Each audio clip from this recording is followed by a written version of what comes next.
I think this might be Sellars' best written essay. It's also one of the essays where the conceptual structure is clearest and I think best realized. He tells us at the outset sort of what he's going to be doing, and then he does that, and it's unusually easy to see at each point what contribution the story he's telling us in this paragraph is conceived of as making to the overall move. That having been said, it's conceptually quite intricate, and there are many issues that he raises that it may not be obvious what all the resonances are to them. So I want to talk about those things. He seems to have had a particular affection for this essay. He put it second in the collection Science, Perception, and Reality, that was to introduce his thought to a wider world. We talked about philosophy and the scientific image of man.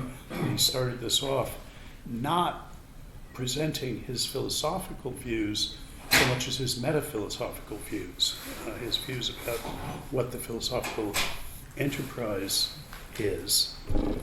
So this was actually the first essay that, as he was conceiving this book, people were going to read, in which he said what he thought. I mentioned last time that I find the organization of that book hard to understand.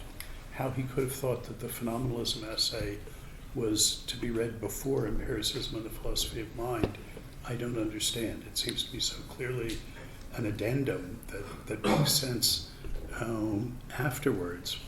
And throwing in the piece about the language of theories, that belongs somewhere later in it.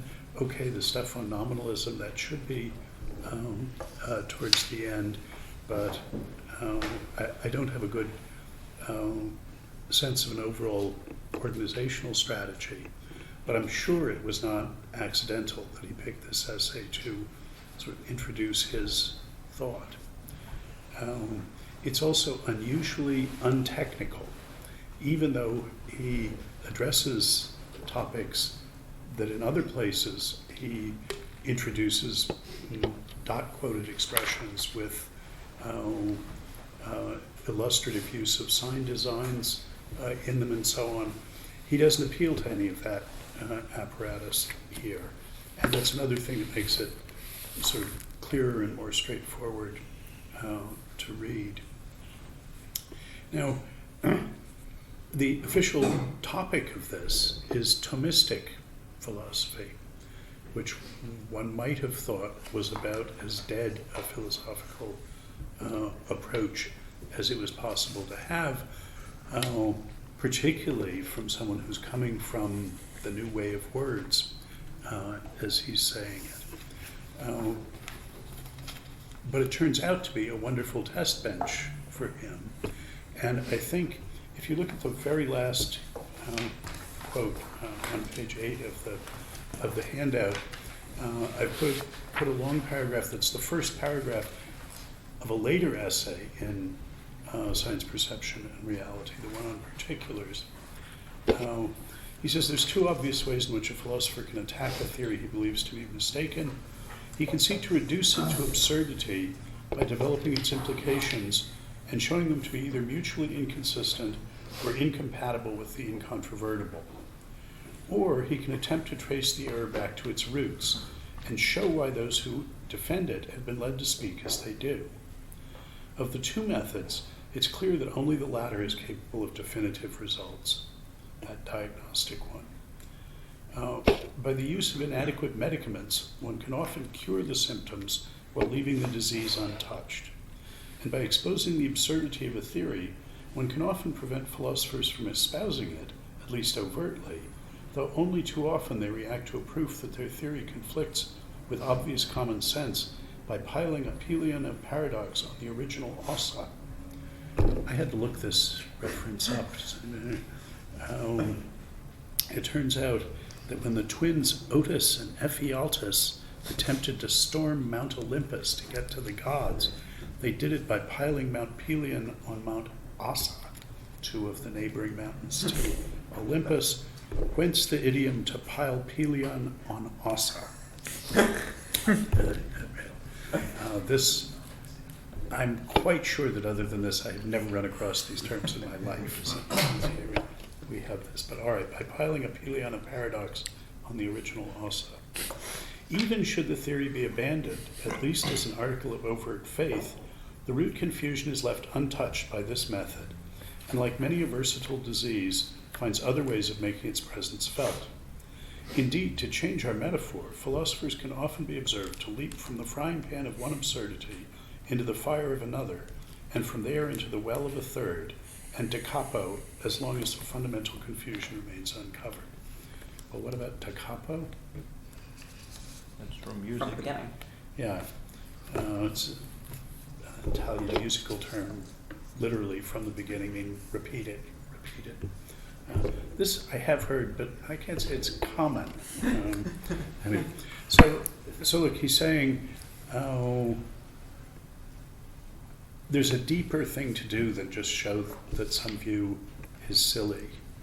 And that involves digging down and seeing why it was attractive in the first place. What was the line of thought that led people to think this, and exactly what was right about it and exactly what was wrong about it.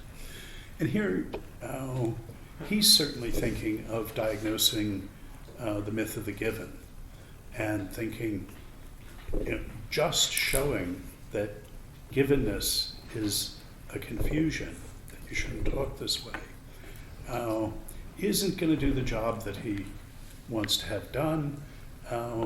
It's if people don't really understand what the confusion is and what was so attractive about givenness, then it's just going to come up in a different form. And I mean, he sees this happening all the time. I think more generally, any philosopher today who calls herself a Cartesian does so knowing that that's a minority position, that most people know if there's one thing we know not to be, it's Cartesians. Jerry Fodor will proudly announce, "Oh, I'm a Cartesian." That's a Jerry Fodor sort of thing. But what actually are you resisting when you do that? Is it just substance dualism? If you have rejected substance dualism, does that mean you've avoided objectionable Cartesianism? Well, not at all. He gives us a sort of, he introduces the Being and Being Known essay with an attempt to diagnose more deeply, inter alia, what's wrong with Cartesianism, what really is the problem with that. The essay this is drawn from, the Particulars essay, not one of his better known essays, he mentions a refutation of the first sort, just showing this as a silly idea, in a footnote of the doctrine of bare particulars. The idea that what universals characterize is particulars which don't have any properties. And he points out that it's easy to translate that into logistical Principia Mathematica notation to get an actual contradiction that says, if there's any universal phi such that there's something such that phi of x, then it's a bare particular. That is, then there is no phi such that x exhibits phi. That's just p and not p. Well, you could say that, and that's not wrong.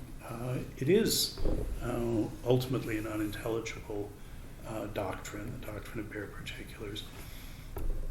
But you're not going to understand why. You're not going to understand what was wrong with that idea, what led people to think they had to talk this way, what drove them into this this situation, and that's what he does in the rest of the essay. Not everybody works this way, the way he's recommending. Somebody who does is John McDowell. You will never find him simply refuting a position. He always drills down and tries to figure out what made it attractive. What was right about it? Where did it go wrong? And to try and say how you ought to save, what was right, what was making it attractive, exactly where you get off the bus.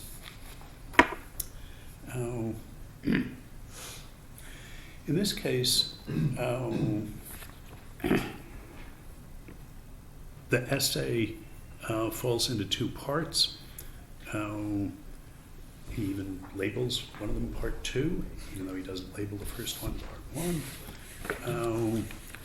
And the first one is something like mistakes that Thomists don't make. And the second one is the mistakes they do make. And both of these, I think, are really important.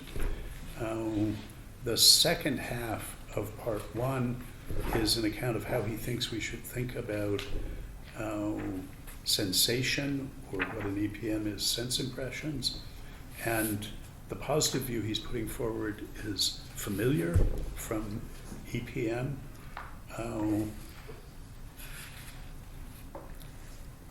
As clear as this essay is, stripped down, I wonder how many people can actually figure out the view if they haven't read EPM from what he says here.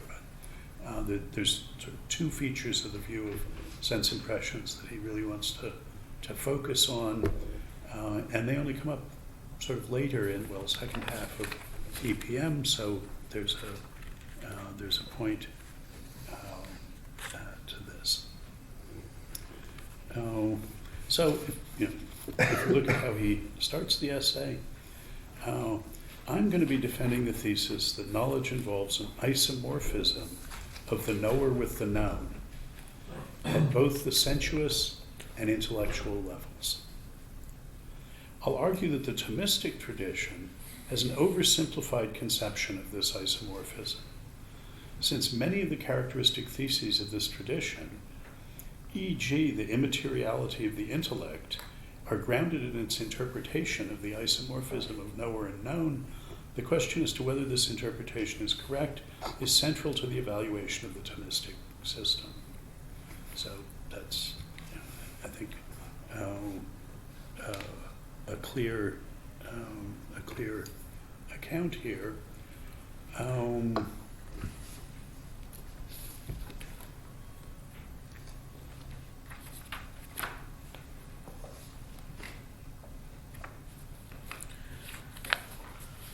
A different version of this thought that he could have directed himself to.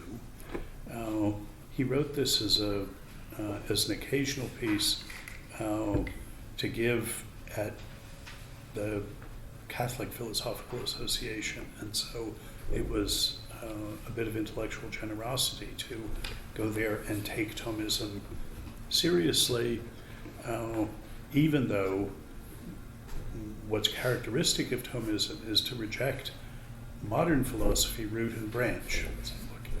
It went, from the Thomistic point of view, modern philosophy went off the rails with Descartes, and everything after that has just been pushing it farther and farther off the rails. We need to go back to Thomas's version of Aquinas and develop that. And though it's, in its way, a rich tradition, it's always been a minority tradition, sort of saying, look, we just don't buy all of this modern stuff. And there's nothing, where Sellars sees the philosophical enterprise of the modern age as coming to terms with the significance of the new science, of natural science. Given that that's the best way we can we've found to understand the world out there, what does that say about what understanding is and what we are? That's the best way to understand the world out there. Something like that is the problematic of modern philosophy, and Thomism is not interested in that. St. Thomas wasn't. There's no particular resources or address to that topic. And yet Sellars is going to explain to us that there is something really valuable, there is an insight that modern philosophy desperately needs from Thomism, even though it eventually ends up with an incorrect view. I think the modern case of an isomorphism view that he could have addressed had he wanted to is Spinoza. And let me just say a couple of words about that, even though he doesn't mention Spinoza here. And indeed, Spinoza doesn't really seem to have been one of his figures. We hear about Descartes, we hear about Leibniz, we hear about Hume and Locke, Berkeley occasionally, though he doesn't have much good to say about Berkeley. Spinoza hardly ever comes up. Conceivably never. I haven't actually checked, but I can't think of a place where he refers to him. But here's the way I'm thinking about Spinoza. Descartes, as I've told the story here before, invents the notion of representation as a replacement of the traditional way of thinking about the relation between appearance and reality in terms of categories of resemblance. Now, the Thomistic one is going to be a resemblance type theory.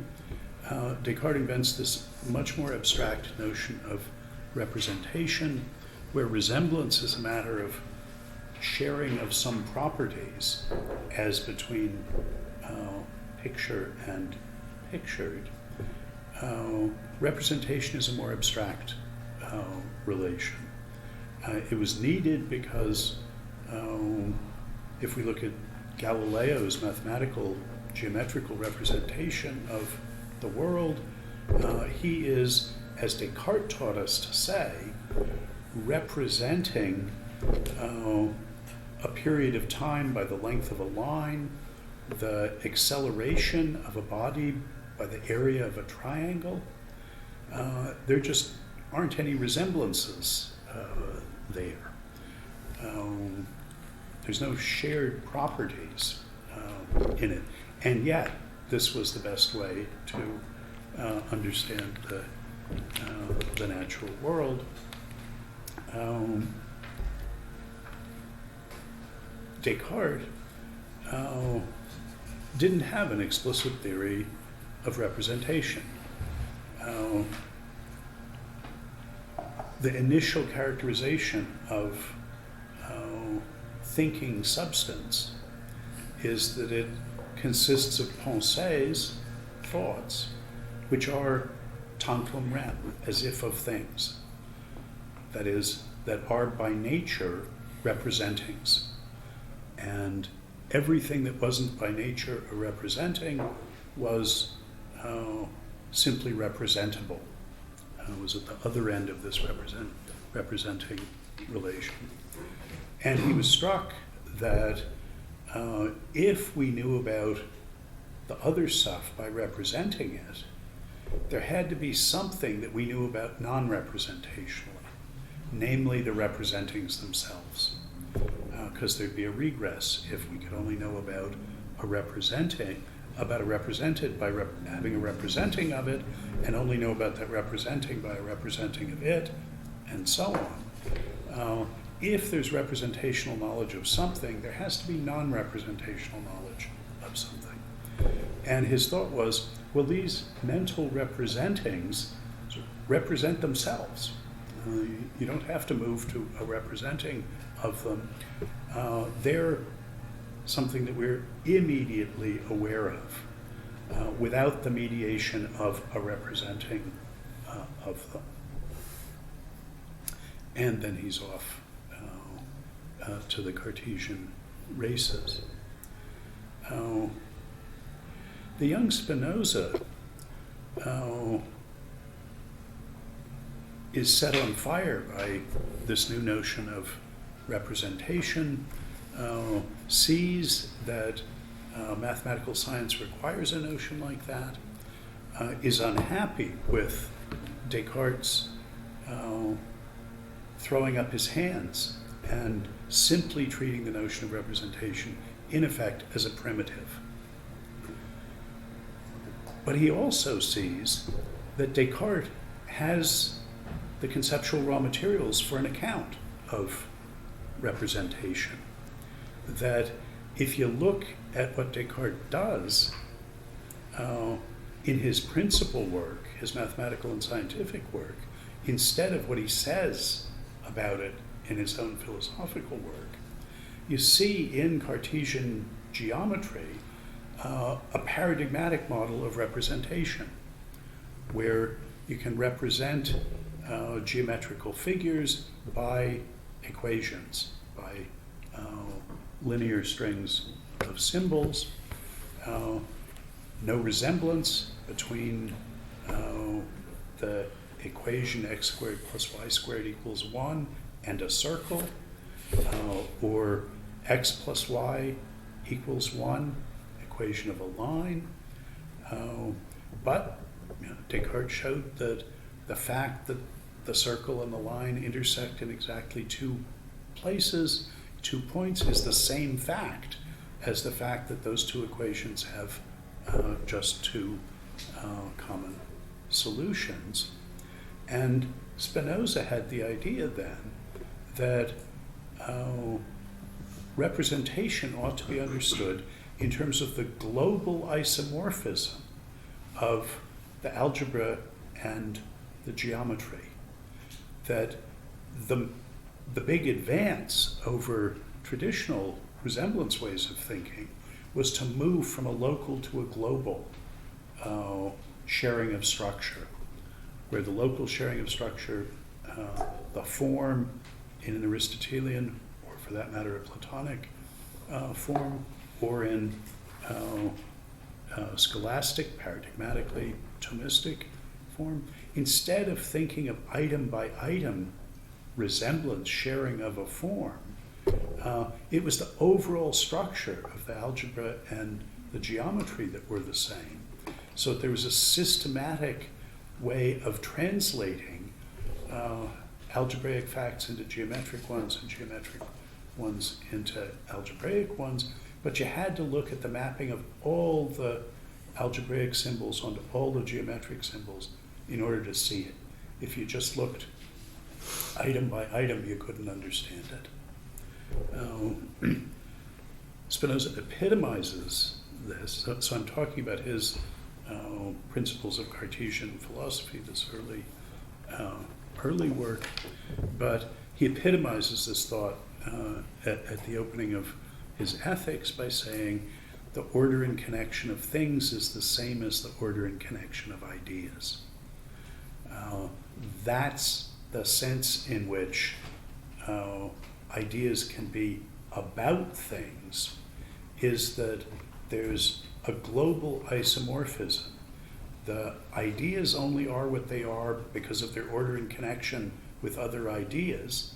That's why we have to go holist, we have to go global, rather than local and atom by atom.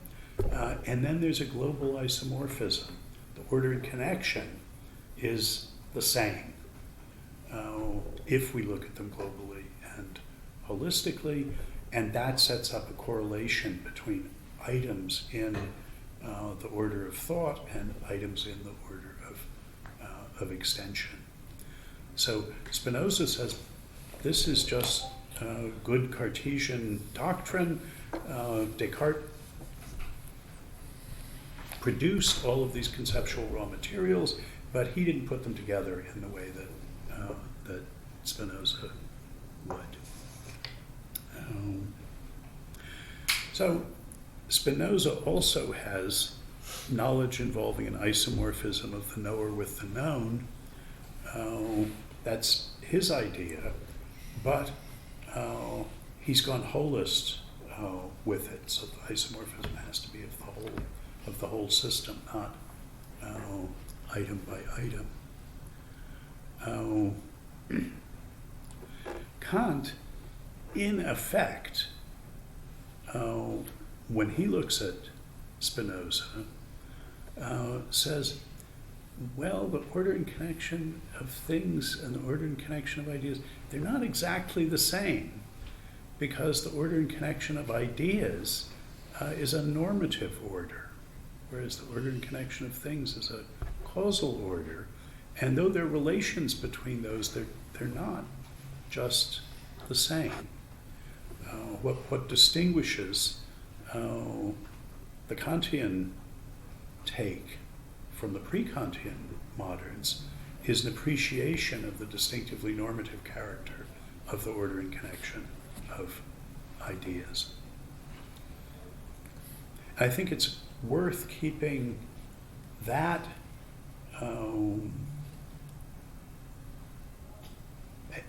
and I would say, if one wanted then just to take that notion on board and see what changes you need to make to Spinoza in order to continue to have what Spinoza made of Cartesian representation, the idea of a holistic global isomorphism, and make something like the minimal changes you have to make to take on board the Kantian lesson of the normative character of the order and connection of ideas. That's at least the skeleton of what Hegel does.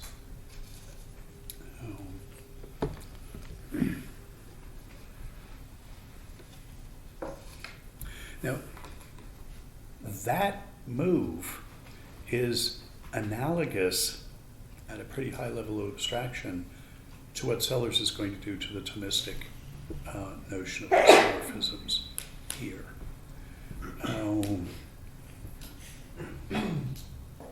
Basically, the claim that Sellars makes here is that there's two kinds of isomorphisms involved in conceptual activity. One is in the objective real order, and that's the one Sellars is going to call picturing.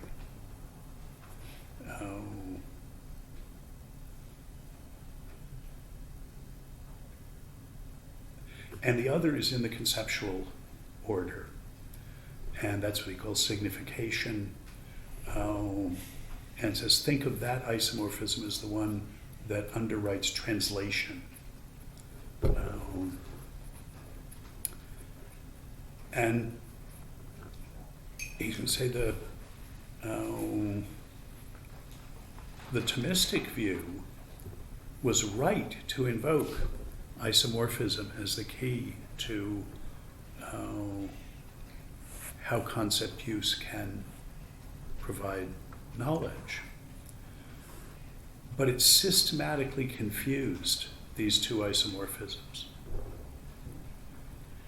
And he's going to diagnose sort of just how and at what point in the story the two isomorphisms get run together, and explain this key feature of the Thomistic view, the immateriality of the intellect, as the only view you could take if you were running together the picturing isomorphism and the signification isomorphism in the way that the Thomists do. The two don't fit together for material objects. And so they say, but the way they fit together is for immaterial objects. And you get a notion of immateriality that is not the Cartesian one. It's the Thomistic notion.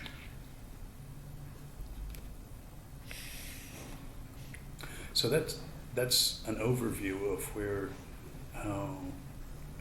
we're going. And Sellars, when he's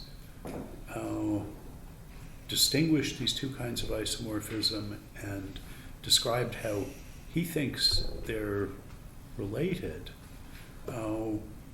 will have sketched sort of how to go forward from Thomism, to take on board what they got right, but to avoid the mistake that they made. And he thought that introducing his views by, in this way, taking apart and then reconstructing the Thomistic view is the ideal way to introduce his philosophical thought. So, having started off the book with his metaphilosophical views, the next essay in it is this paradigmatic introduction of his own thought by doing this sort of rational reconstruction of historical philosophical views. And it's only after that that he then, in propria persona, sort of gives us, well, here's the way I think things philosophically are. So at least that much of the organization of that book, I think, I understand and makes a lot of sense. Okay. If we just look at these passages, let me begin by contrasting the Thomistic account of intellectual acts with two other accounts, in my opinion, radically mistaken, which have successively dominated the philosophical scene since the Renaissance. That may be a bit of an overstatement. It's sort of leaving Kant out of the story anyway. The first of these found its classic expression in the philosophy of Descartes. And he thinks in both the rationalist and empiricist traditions before Kant, that is, all of them are going to have the feature that he diagnoses here. The second, in the early stages of contemporary British and American realism.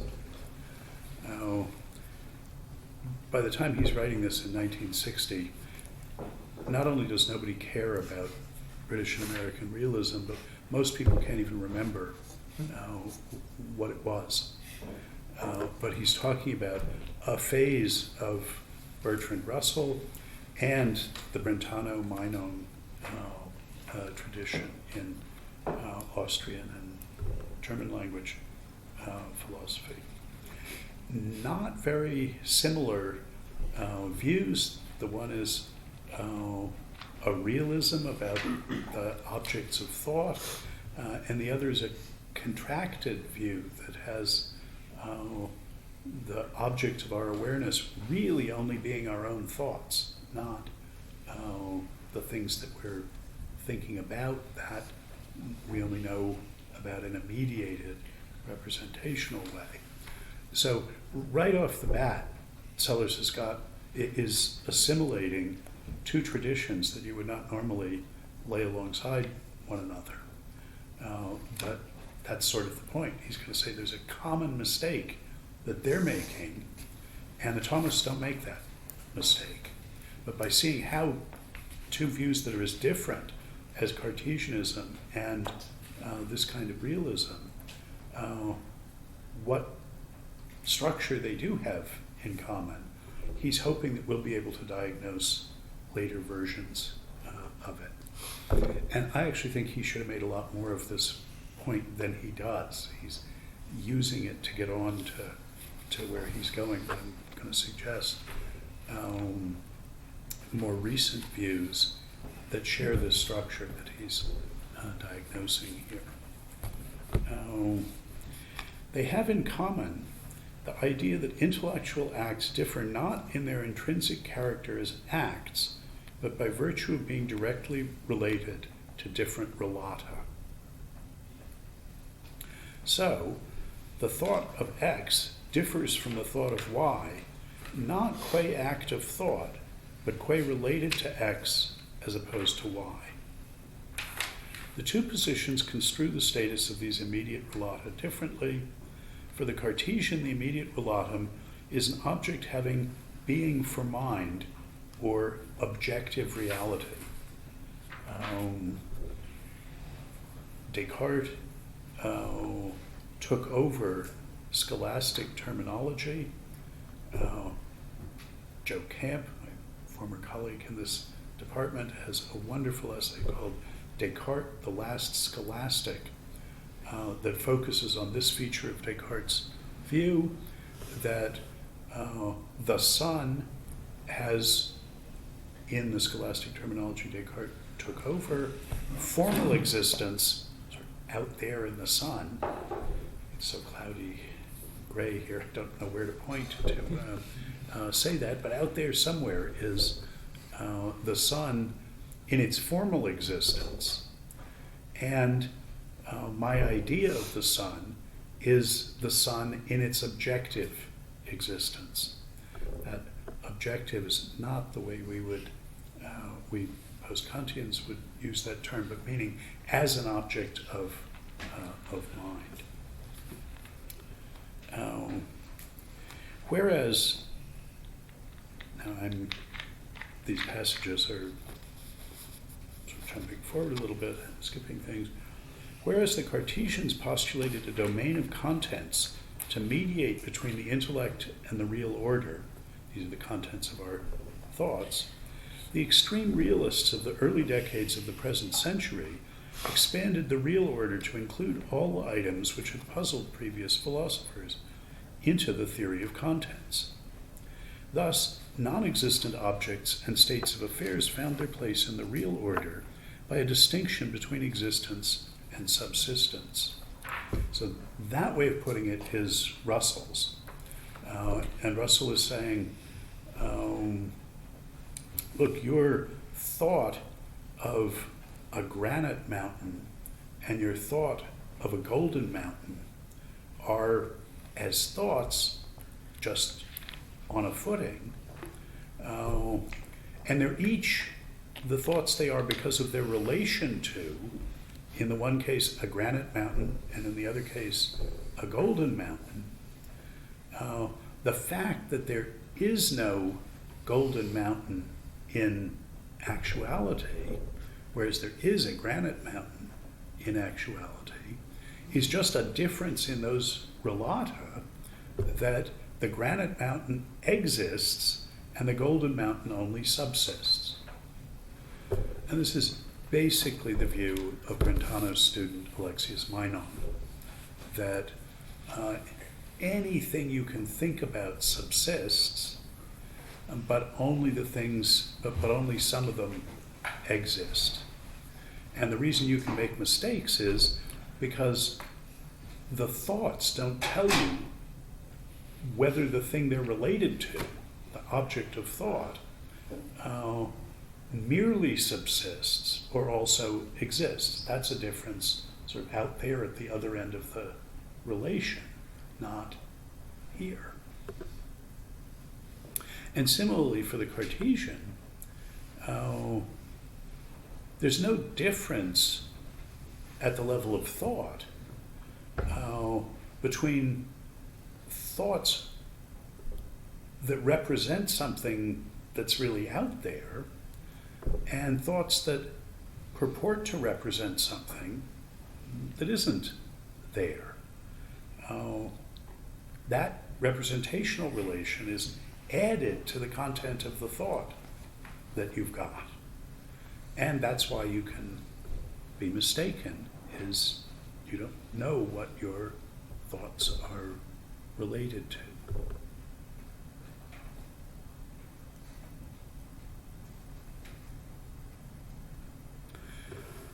Now, where he wants to go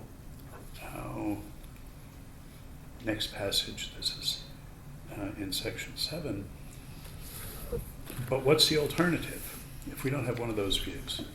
I mean, I want to talk about what those share some more, but just to keep track of where we are in the essay, what's the alternative? In general terms, it's to hold that the acts of the intellect differ intrinsically, qua acts, in a way which systematically corresponds to what they're about, that is, their subject matter. And of the approaches along these lines, which take seriously the category of intellectual act, the one which seems to be most fruitful is the doctrine of the mental word. And that's a Thomistic phrase. Sellars is going to say, let's think about how the analogy between spoken words and mental words work in more detail than the Thomists do. But the opposition that he's setting up, that's responding to the question, what did the Thomists get right, is that they didn't make this mistake that Cartesians make and that Meinongian or Russellian realists make. They see a more intimate connection between what you're thinking about and the character of the thought that you have. So you've been using, as Sellars does, the term thought. That, of course, has the ed ambiguity, but he here regularly, well, he never says thinking or thinkable, he talks about the thoughts as intellectual acts. So I take it here thought is always to be read as thinking. Yes. Yeah. So now thinking, it can be characterized as a thinking about something. It can also be characterized as a thinking that something. Now when he talks about the intrinsic character of a thinking, well, most of us probably wouldn't be inclined to use that phrase, so we have to figure out, well, how is he thinking about that? It seems clear that that he's thinking that the Cartesian tradition is not treating a thinking as being about something as a matter of the intrinsic character of the thinking. That's a matter of it's being related to something.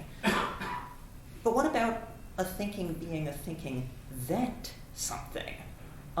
He seems to be, is that supposed to be a matter of the intrinsic character in a way that it's being about something is not, or is this? Okay, very good. I mean, this is exactly the distinction that's wanted here. When he's talking about, he is talking about thinkings, the acts, and the intrinsic character of it is its content as a thinking that things are thus and so.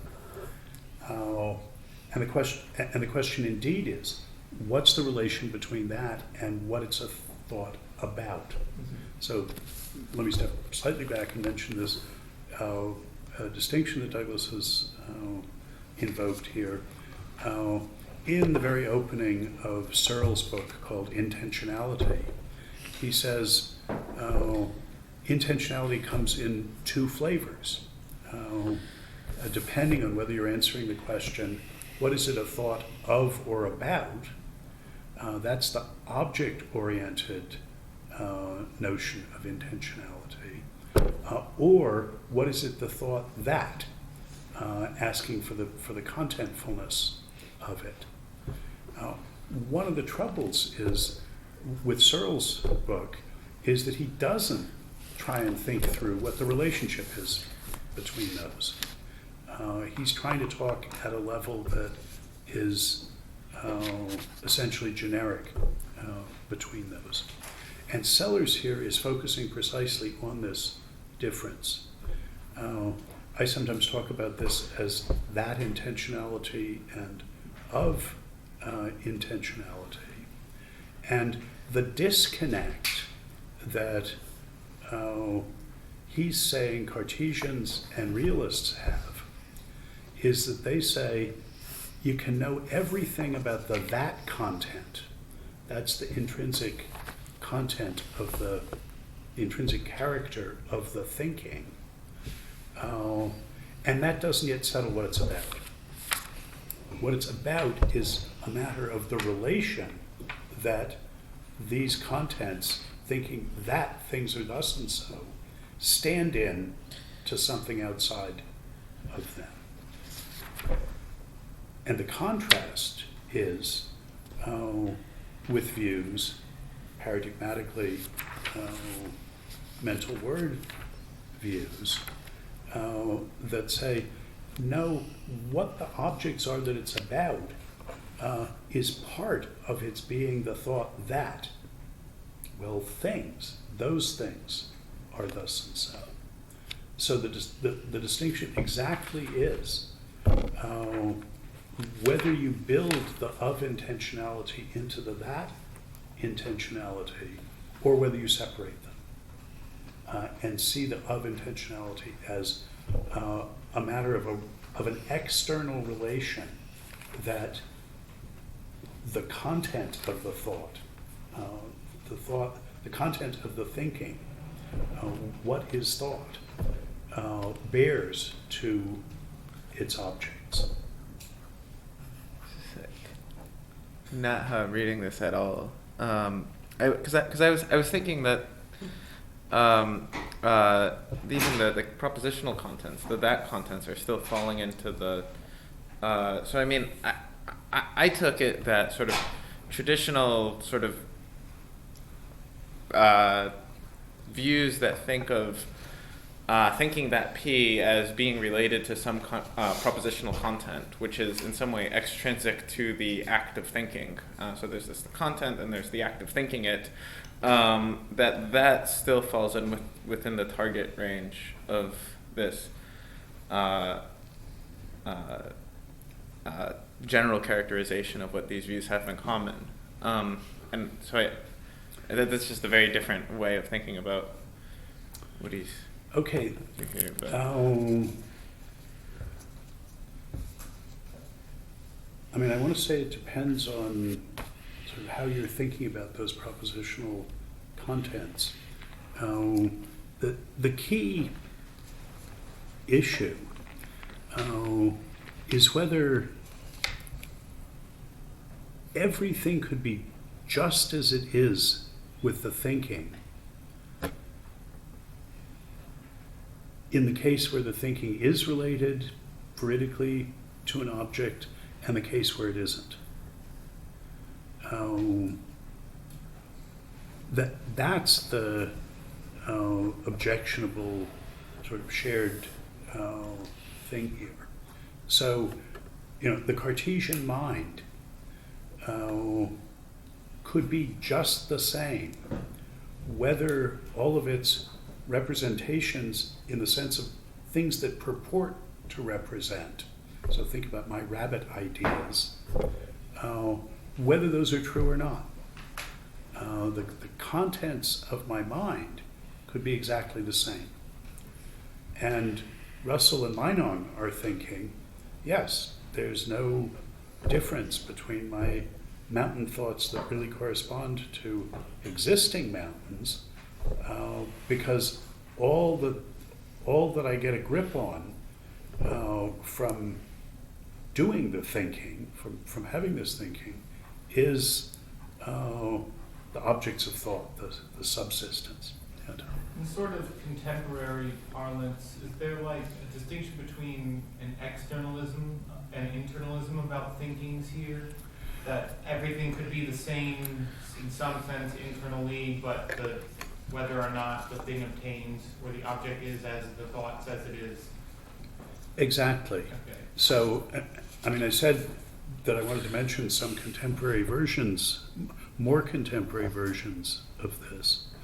So, in the 80s, there was, it was common to make a distinction between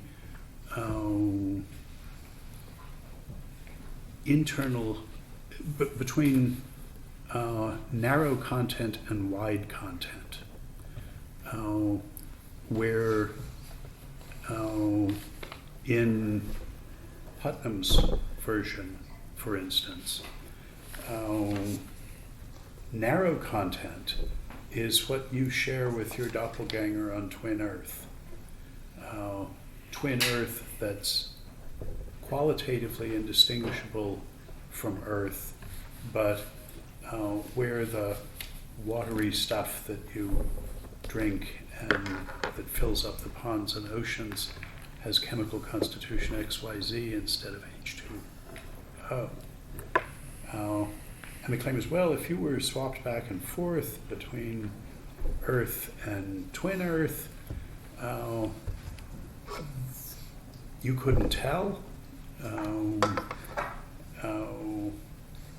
which one you were in sort of at the moment. And there's a sense in which the contents of all your thoughts, all your thinkings would be the same in those. That's the narrow content that they have. And then externalists, like Putnam, said, but there's another notion of content, wide content, in which your thoughts are different from your doppelganger on Twin Earth. Your doppelganger is thinking XYZ thoughts, and you're thinking H2O thoughts. Because when we're talking about wide content, what you're actually causally related to makes a difference to the wide content, not to the narrow content.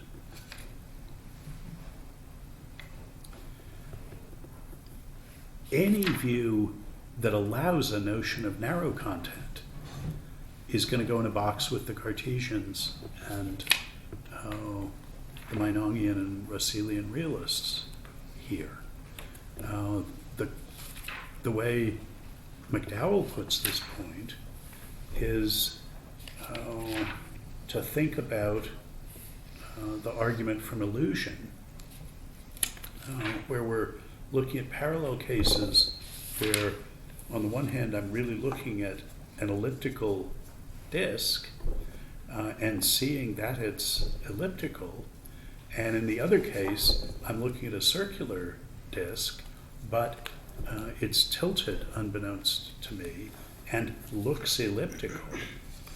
The argument from illusion says, well, what you've got, the narrow content, is just the same in the two cases.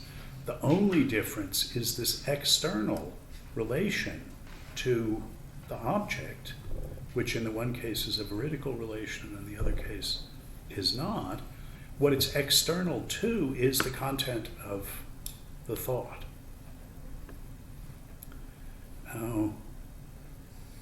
And McDowell's disjunctivist treatment of this recommends denying the truth of the claim that there's a content in common here, and in the end, even the intelligibility of the notion of narrow content that's the same in the veridical and the non-veridical case in the classical argument from illusion, and in the Earth and the Twin Earth case in the more ginned up, more contemporary version of it.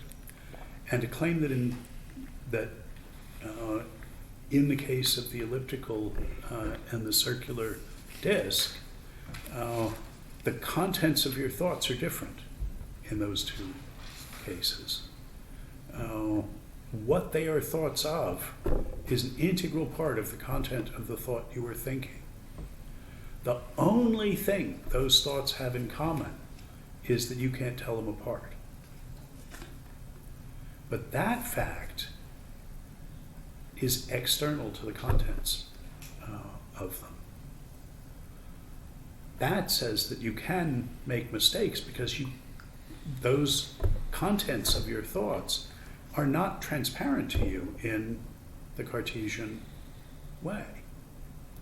Nothing is transparent to you in the Cartesian way of your being incorrigible about it. So he says the right thing to say is a disjunctive thing. Well, you're either in the veridical situation or you're in the non-veridical situation, but it's not just the objects of your thoughts that are different in those two cases. The contents of your thoughts are different too. Well, this is the divide that Sellars is making here. He's saying there's a mistake that modern philosophy encourages that has inter alia the Cartesian version that says you could have all your thinkings, all your thoughts, have exactly the same content that they do in a world in which they were veridical and in a world in which those purported representings had been put in there by an evil demon and there was nothing outside you corresponding to them.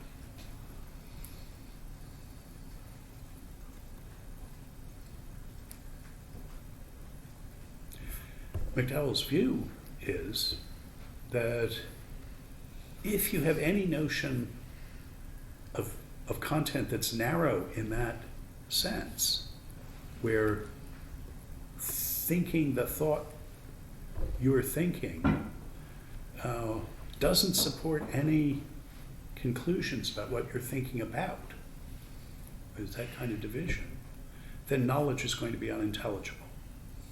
You make yourself a patsy for skepticism. And for him, the problem of skepticism is a really important philosophical problem, not because it might be true or we can't prove that it isn't true or any of the reasons that people had traditionally thought it was important, but because if and insofar as on your conception of your thinking and its contents, you can't ward off skepticism, that's diagnostic that you made a mistake. That's the way to find out where you've gone wrong, is if you've made yourself a patsy for skepticism. That it's a criterion of adequacy of your account of content, your semantic account, that it make intelligible the possibility of genuine knowledge of how things really are, of thinking as a power of knowing. And we can see that these two-factor accounts that say there's a notion of thinkable content that's in principle swings free of how it stands in representational relations to objects, so that representational relation is a second factor. Those two-factor accounts make the possibility of genuine knowledge unintelligible. And that's how you can see that they're wrong.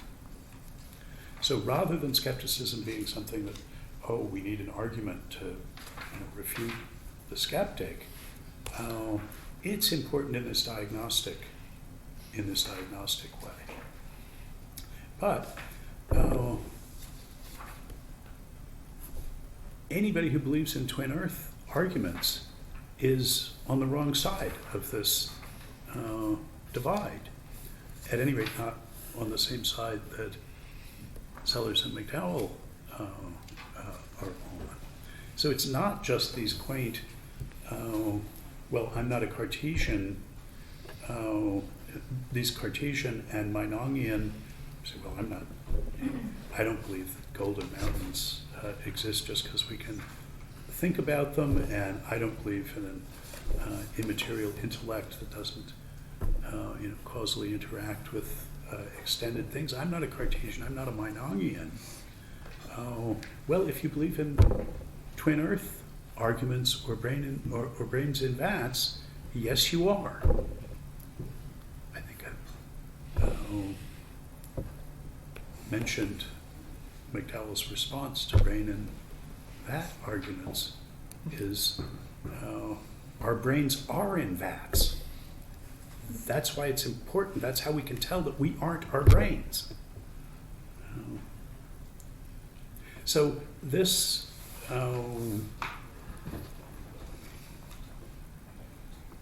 way of thinking, this structure of thought that Sellars is invoking to say, you know what, this looms large in modern philosophy, and would continue to in the decades after he was writing this. He says, the Thomists don't make this mistake. For the Thomists, what you're thinking about penetrates all the way into the content of your thought, to the intrinsic character of your thinkings as thinkings.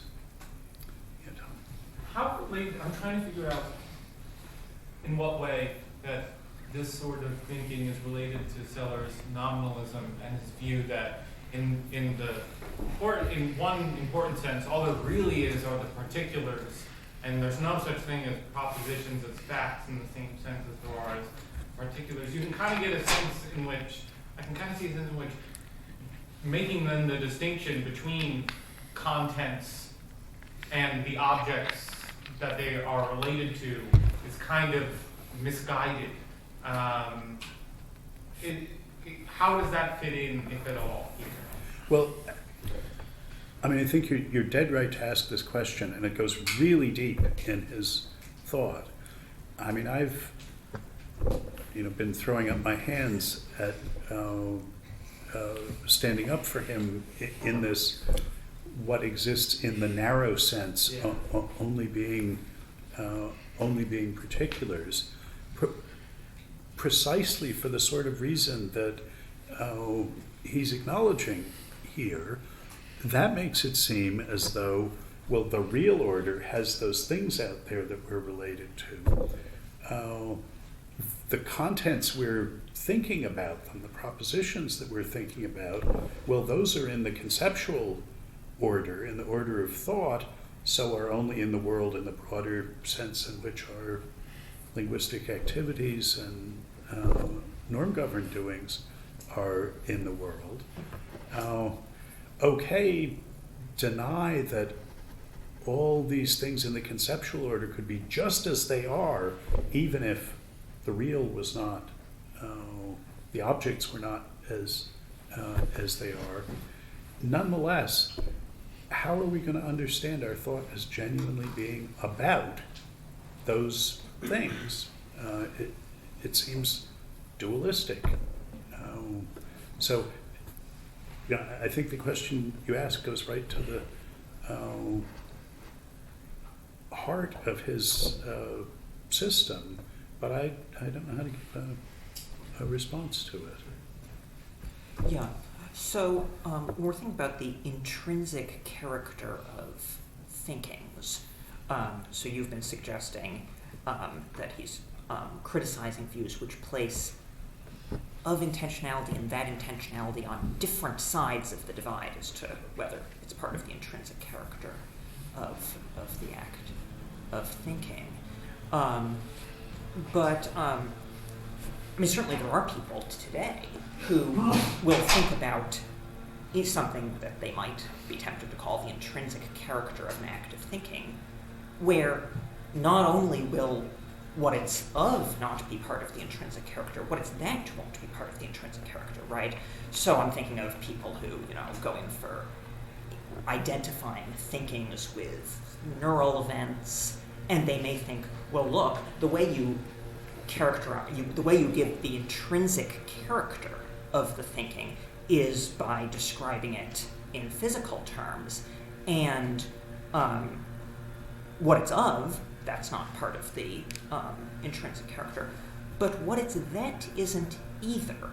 And it seems to me it's sort of not clear how Sellars is thinking. I mean, so right at the beginning when he's introducing the view, he's criticizing, this is in section 3, he says, for the Cartesian, the immediate real item is an item having being for mind, objective reality. Thus, the thought of a golden mountain is a thought which is related to a golden mountain qua having being for mind, being for the mind that is thinking of it. This relation is often metaphorically expressed by saying that the thought has a golden mountain, in the objective mode of being, as its content. In this terminology, we can say that the Cartesian acts of the intellect differ not qua acts, but qua having different contents. To use Arnold's analogy, acts are like similar purses, which differ only qua containing different kinds and numbers of coin. So he uses the term content there, but not in the way that we would use it for a propositional content. And he characterizes what he's sort of criticizing as a view on which the thinkings are the similar purses which differ only in what they contain. Now, if we ask, okay, well, one thought is of a granite mountain, one is of a golden mountain. Well, okay, that's what's in the purse. But there's a question of if we're characterizing him not in terms of intentionality, but in terms of that intentionality, is that a characterization, using the metaphor of something that's in the purse, or is that like, what's written on the outside of the purse or something? And it seems to me this is not altogether clear. Well, it isn't clear. I think the Meinongian one, the Meinongian version, where there's some out there, all the subsistent possible objects of thought, and some of them have that existence asterisk on them. But that's hidden from us. All they are is objects for thought to us, and so we don't know whether the thing we're related to out there in Meinongian heaven has the asterisk or not. And his picture here, and sort of the way he set it up is, and the Cartesian does that too, it's just, for the Cartesian it's not out there, that would make you a realist. For the Cartesian it's sort of in here, inside the purse, rather than whether the purse is related to something outside of it, but still the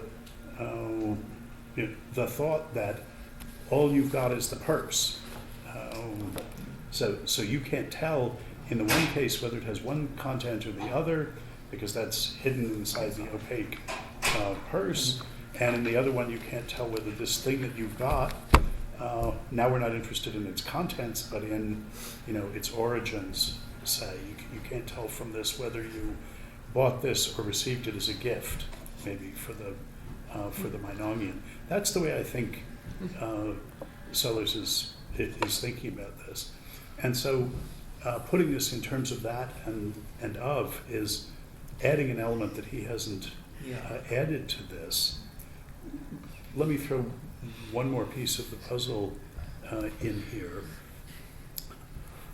One of the ways the dialectic in the 80s went that led to externalist theories of content, which is what Putnam called his theory. If you're a McDowellian, you don't want to talk that way, because there isn't such a thing as narrow content. So there's nothing for the externalist to be external about. The McDowellian sort of equivalent of or analog of Putnamian externalism is epitomized in the Wittgensteinian remark that when I say and mean that things are thus and so, my thought and my meaning don't stop anywhere short of the fact that things are thus and so. If it were different, so would what I mean, what I'm thinking, what I'm saying be. That's not externalism. That's a conception of thought that makes it intelligible that at least when all goes right, we should actually know how things are. But the way of thinking that made it natural to think in terms of narrow content and wide content was thinking about Frege's notion of sense. and realizing that his notion of sense, he had called on it to do two quite different jobs. One of them was a cognitive or epistemic job, to be what you grasp when you grasp a sentence or a concept, so that you could say, in this sense, if I can't tell two senses apart, then they're not different. That's the one he's invoking in Übersinn und Bedeutung, when he's invoking the notion of sense to distinguish the statement, the morning star is the morning star, from the morning star is the evening star. There's a different sense grasped, and so it's a discovery for me that the morning star is the evening star, because those are different senses. But the other job is not an epistemic job, but a semantic job. Sense is what determines referent. And what people were realizing was that those are different jobs, and it's not obvious that one notion can do both of them. And so the thought was, well, let's have the one that does his epistemic job be the narrow content, and the one that does the reference determining be the wide content. And now let's ask explicitly, what's the relationship between these? And the mechanism for thinking about that, the test bench for thinking about it, was twin earth cases. So, if you're tempted to draw that Phrygian distinction, then you're going to naturally be thinking in terms of narrow content and wide content. That was the way Putnam got there. Now, Ryan, do you, after we've done all this, what is your current thinking about those propositional cases? So it just Because it wasn't obvious to me. I mean, I was saying the things that I thought I did understand about it, but how they addressed the cases you were thinking about was not so clear to me. It just seems to me that Sellars doesn't really make this strong of a distinction between the contents, the propositional contents, and the object and property contents.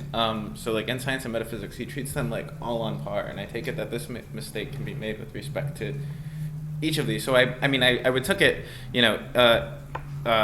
a sort of generalization. So he says the thought of X differs from the thought of Y, not active thought. I think you could substitute that P and that Q with of X and of Y, and you have the same issue. And I think I take it that the point is general with respect to all of these things. And I took it that the position that Douglas characterized, where you think of these things as intrinsically different events, I think that's the view that he wants to ends up with. And he wants to think that thinkings are different, not in virtue of being related to contents, but in virtue of being intrinsically different events, which are related to each other in a way that systematically correlates to the way non-thinking events in the world are systematically related to each other. Uh-huh. So I'm just reading it completely differently, I think. But so, on the one hand, this consideration about sense is supposed to go through for propositional senses and for predicate senses and for term senses and so on. So would not be making a proposition or object difference. And Sellars' story about the order of signification at the end, his non-technical invocation of the dot quotes story, is happy to talk about singular terms, common nouns, or propositions, sort of all at one level. He also is, in two places anyway, concern to say, well, I'm talking about the doctrine of the mental word, but really it's the mental sentence that's modeled on. And when we talk about the words, we're talking about the roles that they play in these, which at least is acknowledging that if we're careful, we're going to keep different books on these things. But he could think that without having a full-blown that intentionality and of intentionality picture in mind. So, yeah, maybe so. So look, I have just put this topic on the table, right? I mean, we haven't gone through all of McDowell's arguments or how you can actually elaborate the sort of view that he thinks we should have. I just mean to have indicated that there are real deep issues here that Sellars is invoking. It's not just quaint old-timey philosophical theories that confront this, but real live contemporary ones that do. We haven't sort of sorted all this out and seen our way to the bottom of it yet. But Sellars is only raising this to say this mistake is not made by the Thomists. In this regard, the Thomists were right to see modern philosophy taking a wrong turn. I mean, they didn't make these arguments, but they had a view that avoids them. And that's what we get next. So he's going to approve of them for having a doctrine of the mental word, but saying they get it wrong in the details. So if you look at the passage at the bottom of page 1 on the handout, there are 3 basic questions which any theory of the mental word must answer. What is a mental word? How do we come by them? That is, how do we acquire our mental vocabulary? And how are mental words related to the real order? Now, it's that last one that he's most interested in, but we got to get clear about the first 2 in order to do that. These questions, as I see it, are answered by the Thomists along the following lines. The mental word triangular, and here he is now without comment, using his dot quote expression, even though his readers are not going to know everything that's behind it and what he means by that. But the cognoscenti, us, at this point, can see what he thinks a mental word is. Triangular is the nature or form triangular as informing the possible intellect. That is, as putting the possible intellect in first act. First act is potential. The possible intellect is informed in a unique way. A piece of wax becomes triangular through being informed by the nature triangular. One is tempted to say that the possible intellect does not become triangular, but since to be informed by the nature triangular is to become triangular, on the Aristotelian Thomistic theory, what one says instead is that the possible intellect becomes triangular, but in the immaterial mode.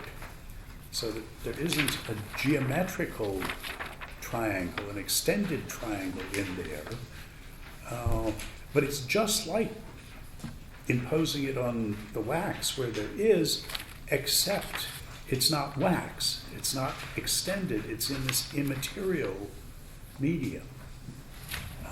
That's what's going to be the difference between informing some object in the real order and informing some object in the order of thought, is going to be this difference in medium. And this, of course, is where he thinks the mistake lies, that though there is an isomorphism between the content of the thought and the triangle in the world, say the yield sign that one is looking at and thinking about, there's multiple isomorphisms in play, and it's only when you run them together that you're forced to say it's this immaterial medium that makes the difference. Now, the rest of the bulk of part one of this essay is going to be talking about this analogy on the side of sense. Part two is talking about the analogy on the side of intellect. But let's get a little bit more of the Thomistic story out on the table. So over on the next page, the above is an account of the mental word triangular, qua disposition or habitus, so first act in Thomistic term. A mental word as second act of the intellect would be, for example, the nature triangular as informing the intellect in second act, that is, as informing an act of the intellect in the narrower sense, in which acts are contrasted with dispositions or propensities. So the thought here is, when I learn about triangles, I get the possibility of having triangle thoughts. That first one is the actualization in me of triangularity. In a certain way, it puts the word into my vocabulary. That's the answer to that question. It puts the word into my vocabulary, which I can then, but it's still there sort of as a potential for me. But now when I say that's a triangle and recognize the triangle, that's an actualization, that's the second actualization of that form. Is that familiar in general? I mean, as we know, these things get subtle and complicated pretty quickly, but those subtleties don't, I think, affect the claims that Sellars is making about it. So, okay, so that's the general picture, and he's going to say, look, the need to invoke the immateriality of the medium in order to explain the difference between being a triangle in the world and sensing or thinking of a triangle is a manifestation of running together two different notions of an isomorphism between the thing and the world. So for the side of sense that we're going to talk about in part one, the existence in the intellect of the word triangular as habitus, as something dispositional, is grounded in the immaterial existence of the absolute nature triangular in the faculty of sense. The heart of the theory is the idea that sense is already a cognitive faculty, acts of which belong to the intentional order, the order of signification. So that's a mistake.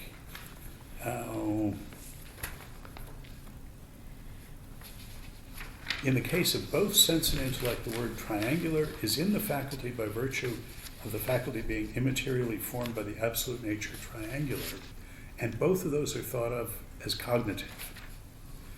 My thesis will be that sense is a cognitive faculty only in the sense that it makes knowledge possible, a somewhat stronger sense than the sense in which sort of the presence of oxygen is a necessary condition of knowledge, but sort of on that side of things, and is an essential element in knowledge, that's what it's adding, but that of itself it knows nothing. It's a necessary condition of the intentional order, but does not of itself belong to this order. Okay, so that's going to be a mistake of the Thomists that he diagnoses in part one, is the idea that because a sensation of a red triangle is thought of as the form of the red triangle being impressed on an immaterial medium, that the immateriality of the medium and its being a cognitive event are two ways of saying the same thing. It's a way of knowing a red triangle. And that he's going to object to, in effect, as an episode of the myth of the given in part one. And then in part two, we'll see that isn't the problem with thinking of mental words in the intellect as opposed to in sense in this way, because they really are in the intentional work. Yeah, Tom? Yeah. Is sense as a faculty here is the faculty for having sense impressions in his sense? Yeah. Okay, thanks.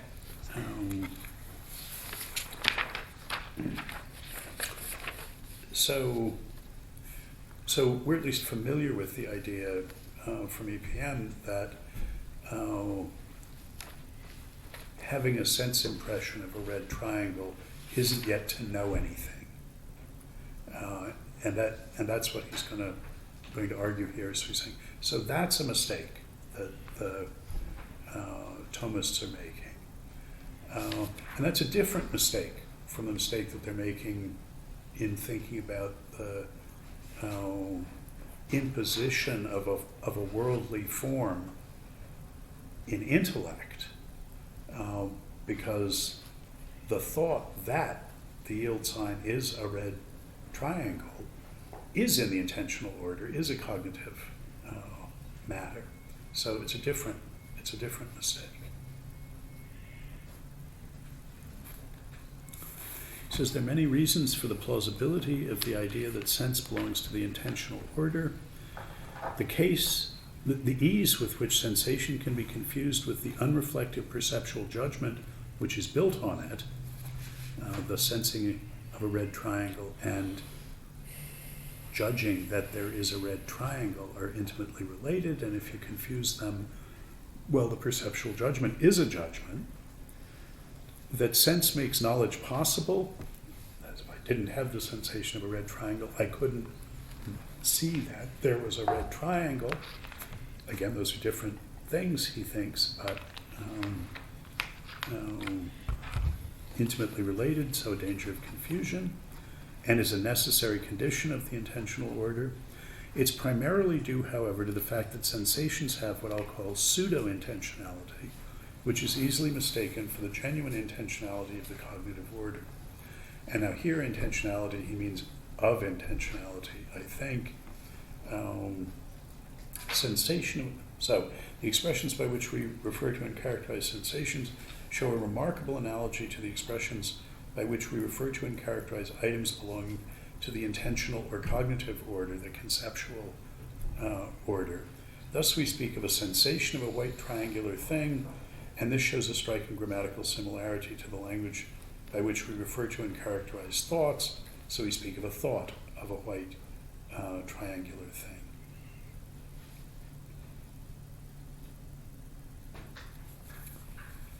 But, still doing his diagnostic thing with the Thomists, it's doubtful if this temptation would be strong enough to carry the day if it were not for the considerations which generate the idea that the natures white and triangular inform the act of the sense in an immaterial way.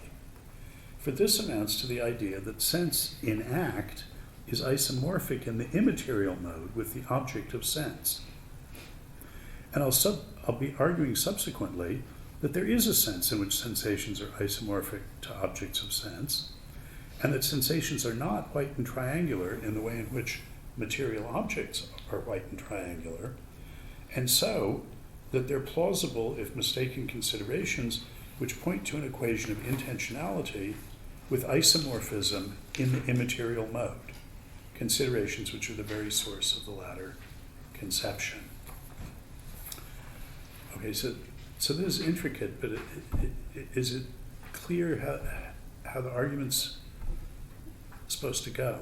I mean, at least in the sense of what he's going to be arguing for, what the positions what the positions are. I mean, we know what his view about the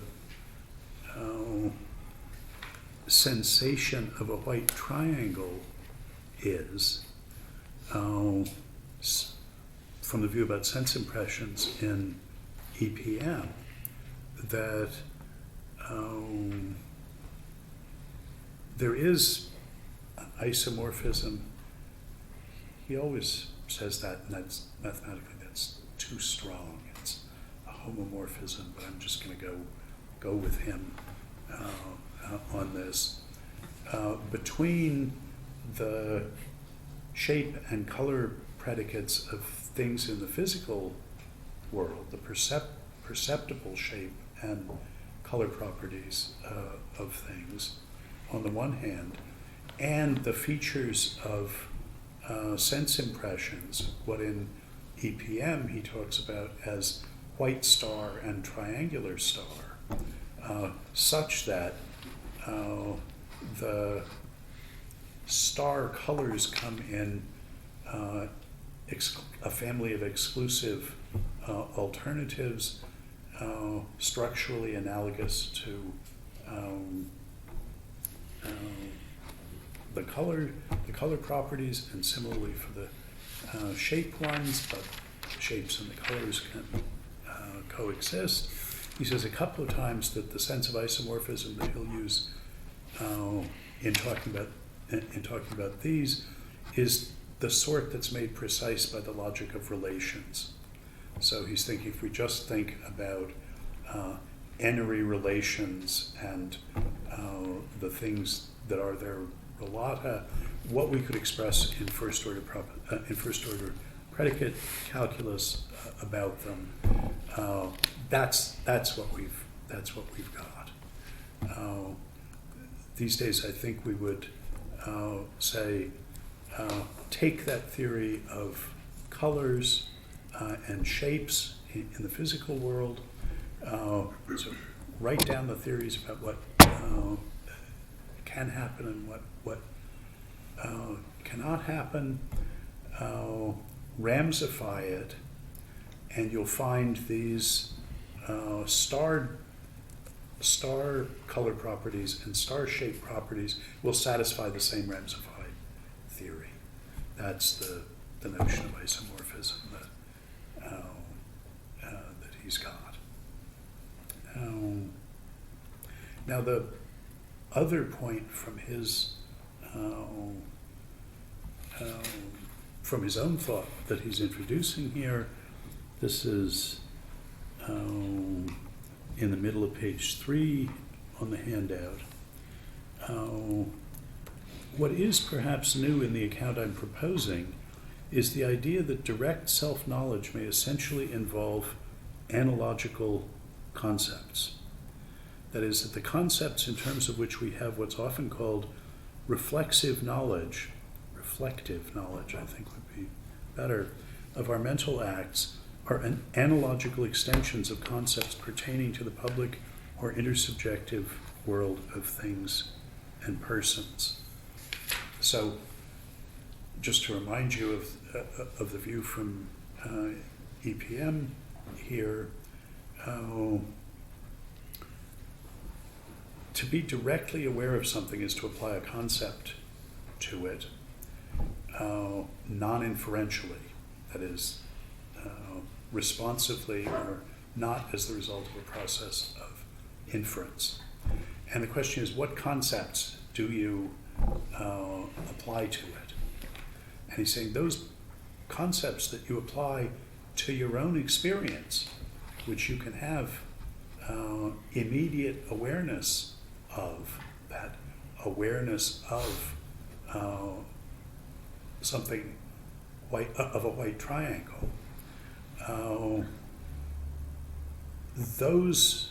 the concepts that you're applying there, which are ones that you only can have parasitically on your ability to call things in the outside world white and triangular. Even though it's the content of your immediate awareness of the experience you're having, the concepts that you're using that you're applying, the concepts that are articulating your awareness of your own sense impressions, are concepts that you acquired by analogy with concepts that you apply to things in the external world. You can't use an analogical concept unless you can use the concepts that are the fixed end of the analogy.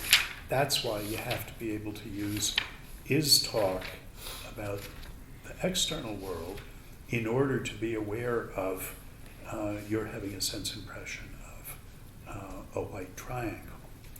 And he's saying what is unique about his view, and this is still, even 60 years later, pretty much unique, is in seeing that the very concepts that articulate your direct awareness of your own mental states can be ones that are parasitic in this way, in this analogical way, on concepts that apply exclusively to things in the external world.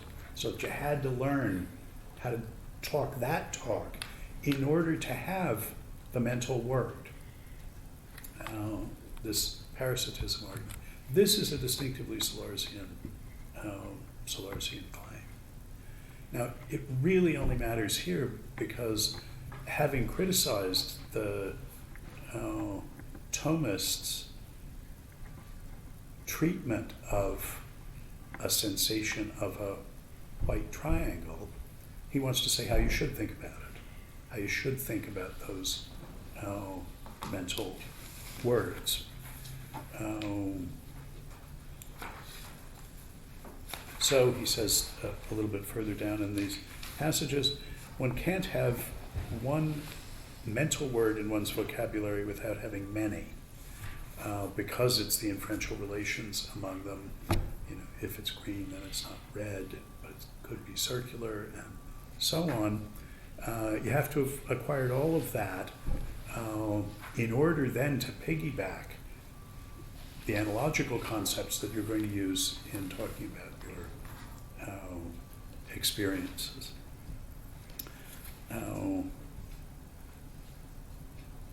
And he thinks, okay, so in the middle of the page there, instead of using this white star and triangular star, he uses derivative white and derivative triangular.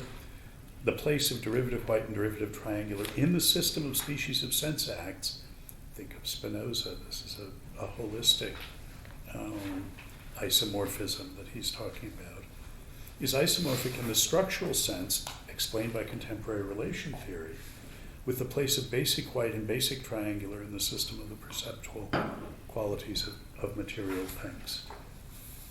So the Thomistic mistake was to think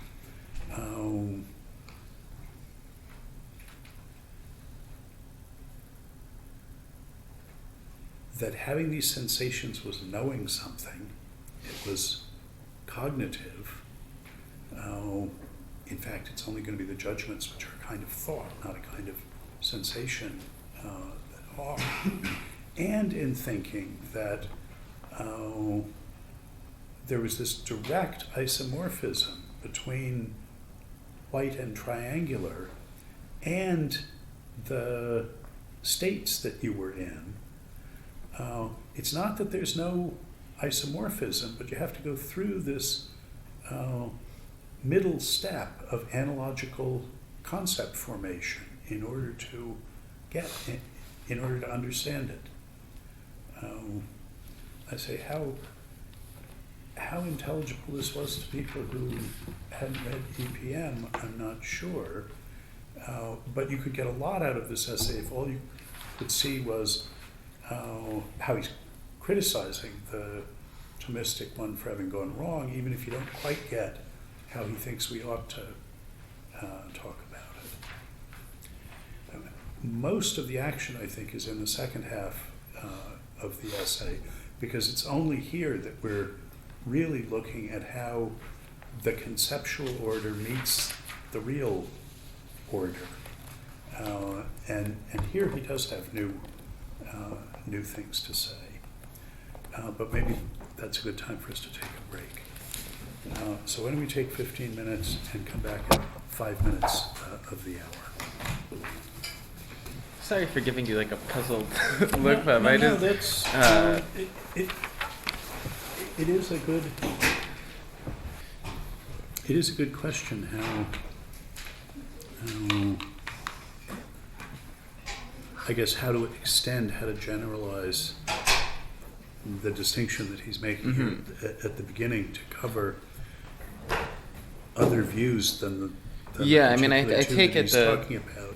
that the distinction, like the very sort of general schema of the common idea is much more general than the sort of target of the paper. But at least I want to say that it extends to views of propositional contents in the same way that it applies to relations, thinking of thoughts in terms of their relations to objects. And so, I mean, it seems to me that he wants to think of, I don't know. So, I mean, I'm now inclined to... I mean, it's a little bit hard to fill in what on the theories you're waving your hands at the relation is conceived to be between the act and the proposition. If the proposition is the insights is over there.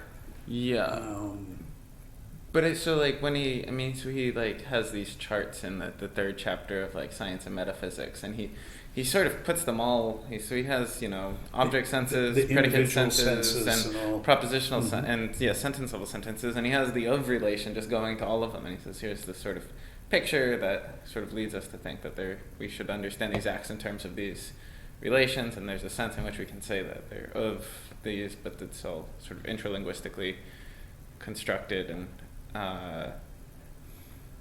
So I mean, but I mean, where is his appreciation from naming and saying that's in the same book here? That it's facts that stand in picturing relations to other facts. And that because he's endorsing this facts that stand in picturing relations. Is that the in naming and saying he's endorsing that Tractarian view. Does he ultimately want to say that picturing relations obtain between objects in the linguistic order? I mean, no, this is a way of saying well. Right. I mean, facts are not in the world in the narrow sense, but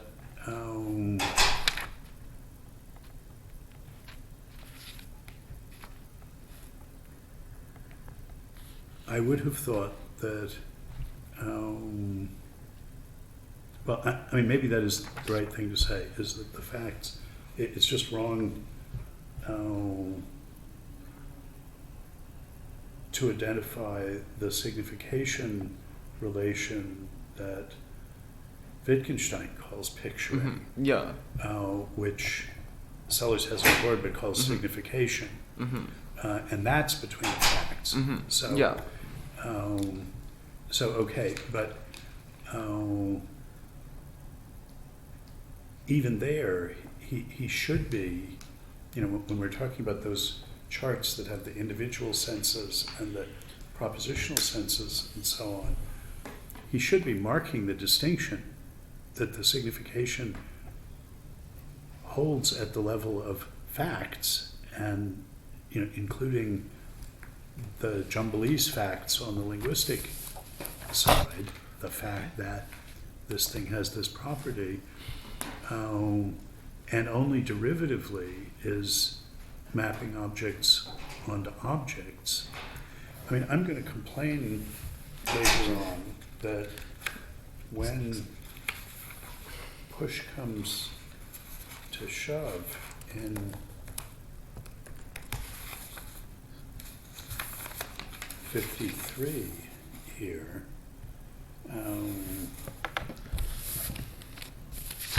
even though these two isomorphisms are quite distinct and belong to two different universes of discourse, there's nevertheless an intimate connection between them, which can be put by saying that our willingness to treat this pattern as a symbol, which translates our word lightning, rests on the fact that we recognize that there is an isomorphism in the real order. Well, so the translation one is going to be a matter of signification, and if we think about it all being in jumblese, it's going to be the fact that this, and the fact, signifies the fact that this. So in this sense, we can say that the isomorphism in the real order is a presupposition of isomorphism in the order of signification. This is exactly where we need to hear sort of how this works, and the isomorphism in the order of signification is between facts. I don't see. That's what I just think you have isomorphism in the order of signification between predicates and properties, between sentences and propositions. Well, maybe so, but where does that sort of priority of the facts from naming and saying go then? I guess I'm like. So what do you? I was thinking that.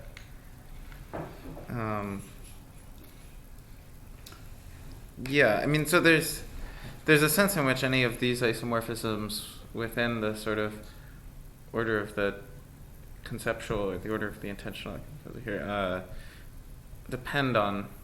There's a sense in which the isomorphism between rests facts on and presupposes. No. I'm thinking of a different dependence relation here, okay. where there's a sense in which, just sticking within the order of the conceptual, They all have to depend on the sentential. The order of the facts. Yeah, I think that's right. But I still think you have.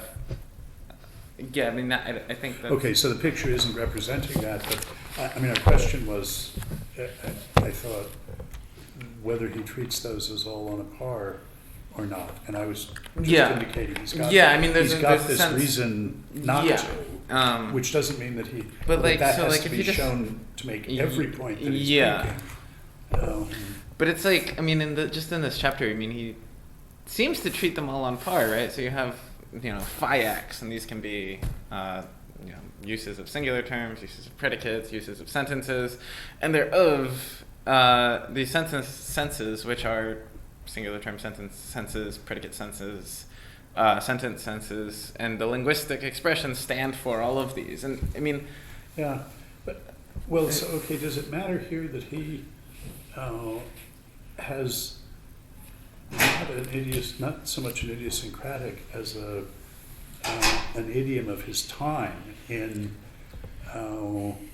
using signifies, stands for, of, interchangeably with means, and translates, which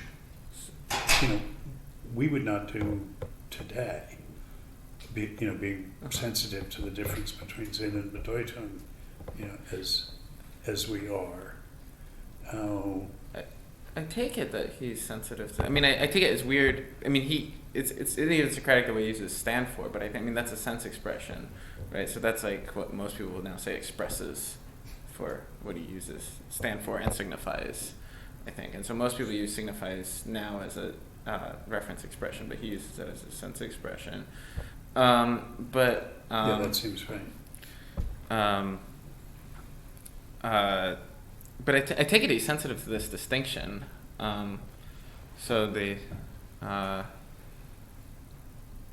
he says it's, since everything is about senses at this point. Yeah, well, so he has, he has a subset of the senses are going to be such that there's something in the world where world is understood in the interlinguistic sense that they pick out, whether that's an object that exists, a property that's instantiated, or a state of affairs that obtains. I take it he has all of these distinctions. I just think that there's, I don't know. What was that? I mean, I guess the big thing I was reacting to is I'm just reading this way of talk of the sort of intrinsic character of the act as making the difference, not as in any way having to do with the content. Because I don't think there are ultimately sort of the propositional content. I don't think that because I think you could make the same distinction on that level. So I'm just thinking of the intrinsic character of the act as like, well, it's a different type of physical event in the world that has a different intrinsic character. But what does intrinsic character mean? That was the original question. Its essence is different. What it is different, right? So it's it falls under a different sortal. So you have, if you just think of thinkings as neurological events, right? Which ultimately I think he wants to do. When you think about what thinkings are in the order of the real, you're going to have different intrinsic characters to different neurological happenings in the sense that they're going to be of different types. They're going to, you're going to have neurological event of type A and neurological event of type B, and these are going to be identified with thinking that P and thinking that Q, but the P's and Q's on the final picture aren't the things that make a difference. It's just the different types of events. So that's how I was thinking about where he wants to go with this talk of the intrinsic character, and then we understand the aboutness in terms of these relations between these different neural events that have these intrinsic characters with the events in the world that have them. This sort of this real isomorphism relation. Anyway, no. Oh no. Go ahead. I mean, of course, this gets to exactly what I was asking about. And in my questions, I sort of put it as, well, it's not clear. Unfortunately, I think Ryan is probably right about Sellars here, and I wish I didn't think that, because I wish he were doing what you said he was doing. But... I ultimately think, just contents just fall out of this picture. That's kind of the point, I think, of a lot of the philosophy of mind, is to do it without contents eventually. Yeah. You have something in the order of the real, which, is,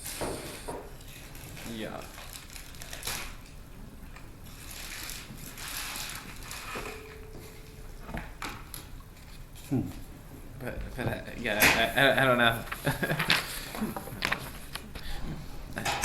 It is it's very strange how he ends a sentence where he just says, the order of the intellect is the central nervous system. The intellect, insofar as it's characterized as belonging to the order of real, just is the central nervous system. Which is like, so I take it that's the claim he wants to entitle himself to by doing all of this stuff.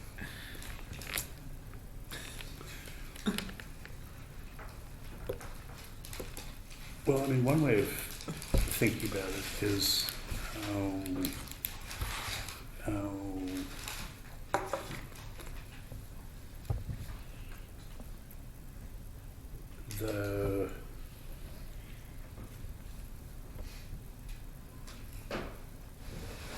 that what he's after is the Newell and Simon picture of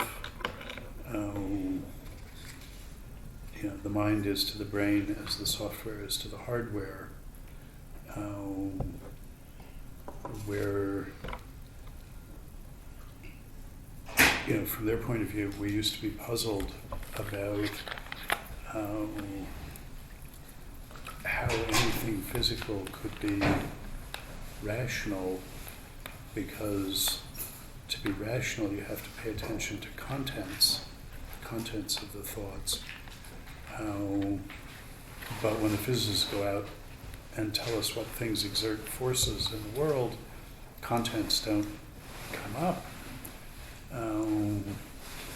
And so how could something that only responds to the forces that are in the world be rational in the sense of being responsive to contents?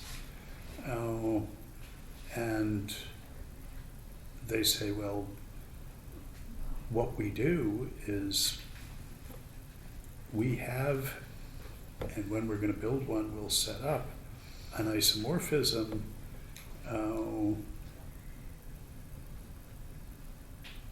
our machine, our brain, takes care of the syntax, and the semantics takes care of itself because of this isomorphism, paying attention to the differences in the signs in the neurophysiological states, in the states of the machine.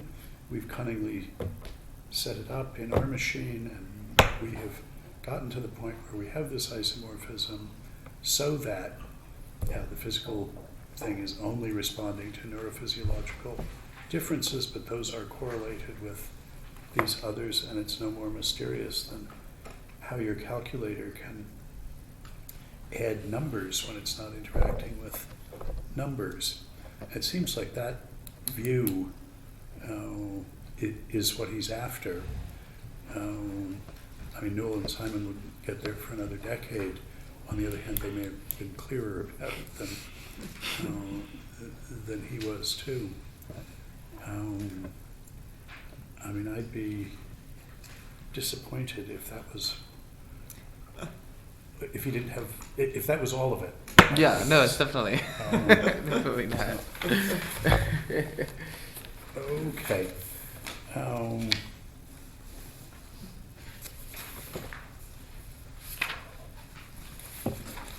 So, to think about part two, how I divided the handout here at the bottom of page 3.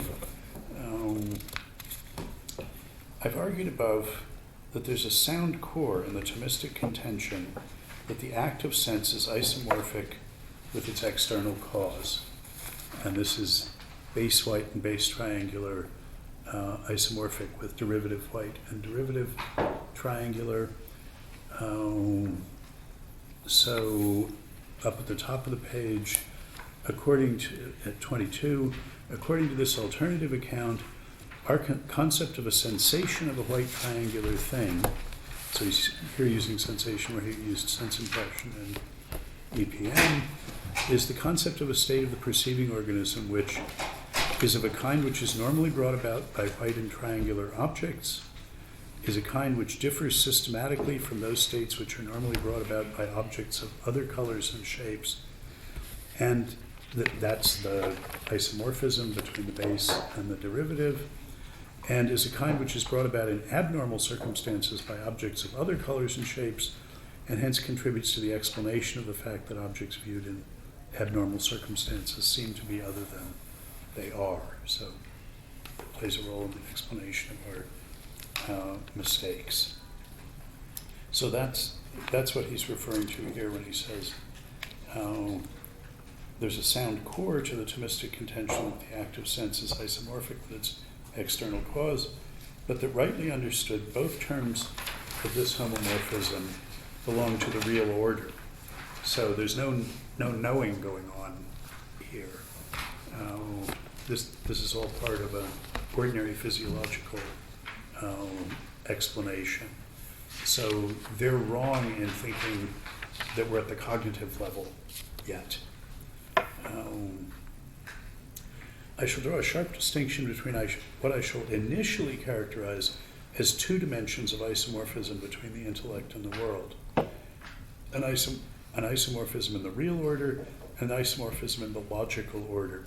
Well, in the cognitive conceptual order, what in EPM he calls the epistemic order, in the space of reasons, in the space of implications and concepts.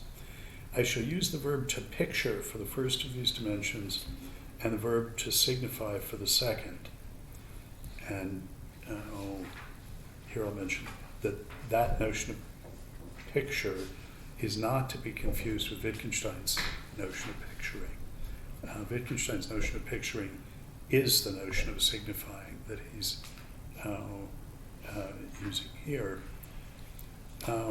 I shall argue that a confusion between signifying and picturing is the root of the idea that the intellect as signifying the world is the intellect as informed in a unique or immaterial way by the natures of things in the real order. Now, what he's addressing here is a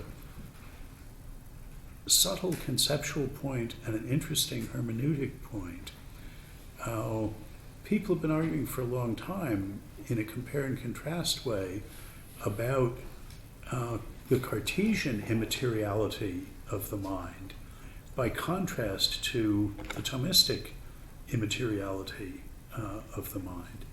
The Thomistic one doesn't involve incorrigibility or the transparency of things.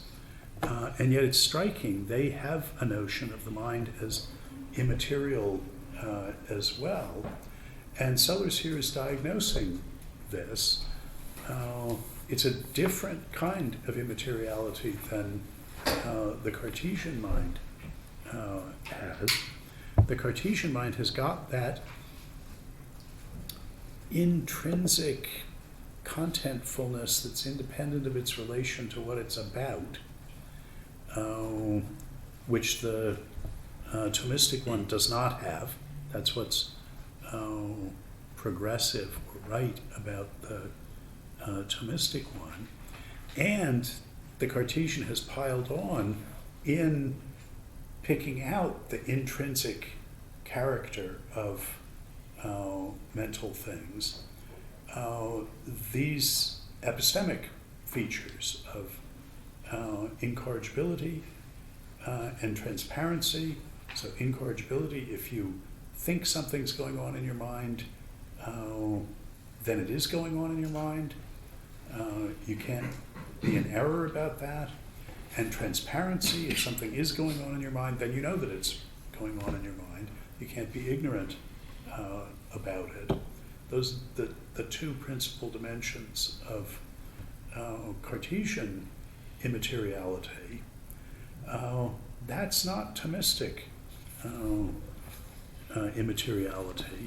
Thomistic immateriality is going to come from a confusion of the real and the cognitive order, of an isomorphism in the real order and an isomorphism between, an isomorphism in the real order of the picturing kind and an isomorphism in the cognitive order of the signifying kind.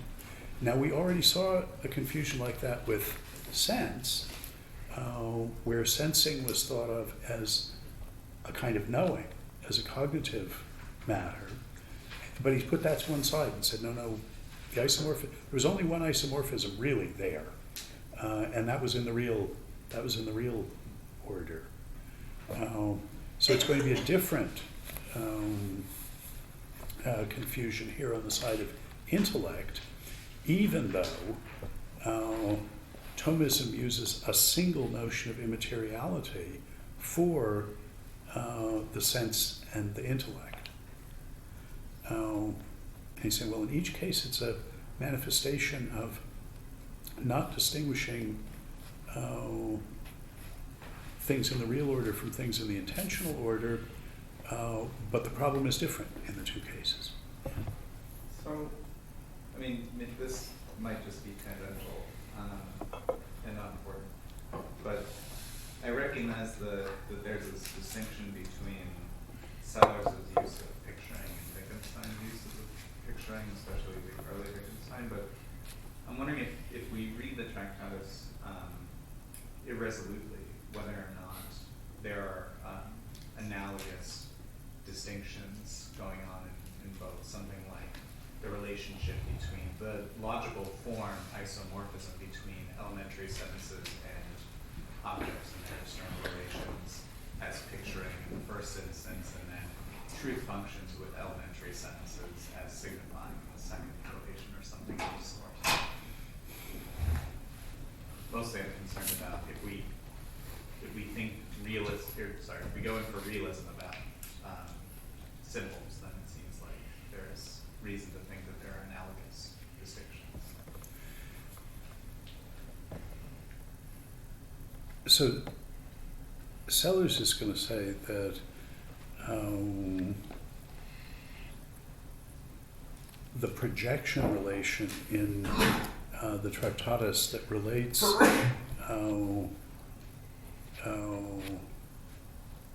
symbols and elementary objects is all in the order of signification.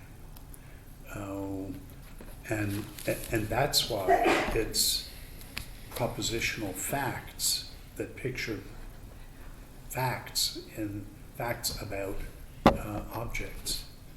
So it's purely a signification issue there. And from Sellars' point of view, that's because Wittgenstein has abstracted sort of from how we find anything out, sort of by sense. From Sellars' point of view, it's ironic in the extreme that the logical empiricists in the Vienna Circle were such fans of the Tractatus, because it absolutely excludes everything empirical from it, experience, the way we find out about things, that would require you, as Sellars is reading, to think about the matter-of-factual isomorphism, which he's saying is a necessary condition of establishing this signification relation that Wittgenstein talks about. But Wittgenstein, well, that's not my business. I'm just talking about what it is to say something. But it's savagely ironic that the empiricists should look for the explanation of knowledge, what they care about, empirical knowledge, to something that absolutely abstracts away from their most basic idea about it. Yeah. So this is a vastly less sophisticated question than Seth's. And it reflects the fact that I know basically nothing about the debate to which you alluded, but regarding the difference between Descartes' notion of immateriality and Thomas's. Can you maybe say a bit more about that issue that would address the thought that somebody might naively have that, well, okay, Descartes thinks that the mind is immaterial, and he has views about incorrigibility and transparency, but those are sort of three separate features that Cartesian minds are thought to have. And if one rejected Descartes' thoughts about incorrigibility and transparency, that wouldn't be rejecting his notion, that wouldn't necessarily involve rejecting his notion of immateriality. One might still think that that minds were immaterial in just the way that Descartes thought. I'm imagining that sort of a thought. That's a thought lots of people might have. I'm wondering if you can say something to address that. Well, so, I mean, in the historical context, you could say, although Cartesians boggled when the Leibnizians said, look, our hero's Doctrine of Petite Perception as acts of the mind that are just like Cartesian pensées, except you're not necessarily aware that they're going on. You know, him arguing that there have to be things like that, or your alarm clock couldn't wake you up because you're asleep and you must become aware of something before you become awake, or it couldn't wake you up. This classic Leibnizian argument. And the Cartesians say, what do you mean they're just like Cartesian pensées, except you might not be aware of them? All there is to a Cartesian pensée is your awareness. It is your awareness. So you're talking about something completely different if you say, and so we Cartesians don't understand your petite perception. We don't know in what sense these are mental occurrences that you're talking about, because the mind is awareness on the Cartesian picture. But one might respond, well, there is a notion, the Leibnizian mind is immaterial as well, and that's what we mean, is, it doesn't have this necessary connection to awareness. We grant you Cartesians, but you think it's immaterial, we think it's immaterial. There seems to be a common view here. So can't we separate the notion of immateriality that we Leibnizians share with you Cartesians from the Cartesian thing? And I mean, that's also a conceptually subtle and hermeneutically difficult issue, just how you talk about the relation between those. And I take it your suggestion is, well, and then once we've settled sort of that, what is it in common, the immateriality doctrine that's common to the Leibnizians and the Cartesians? Then if we compare that with the Thomistic notion of the immateriality that's common to the intellect and the sense, what result would we get? I mean, Sellars is still going to say the Thomists were mistaken in thinking they had one notion of immateriality that applied to sense and to intellect, so we have to keep separate sets of books on those. But it at least isn't obvious that we couldn't extract a notion of immateriality in Descartes that would survive following Leibniz and giving up the awareness doctrine. So, I mean, I wish now I could say, and the result of doing that comparison would be such and such, but I don't know what it would be.